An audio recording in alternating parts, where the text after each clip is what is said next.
Evet arkadaşlar, tekrar merhaba. Bir cümlemiz var. Birlikte çevirelim. Bugün yılın ilk günü. Bugün arkadaşlar heute ist sein fiili. İlk günü diyeceğiz. İlk önce sonra yılın diyeceğiz. Genitif var arkadaşlar. Nominatif halde kullanıyoruz.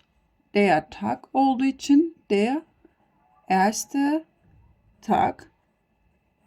İlk günü anlamını verdik. Şimdi yılın diyeceğiz. Burada das Jahr, genitifte des Jahres oldu. Hani yeni yılın ilk günü anlatım bozukluğu olduğu için aslında onu yapmadım ama burada sıfat çekimi olarak yeniyi de yazmış olsak des neuen Jahres demiş olacağız arkadaşlar.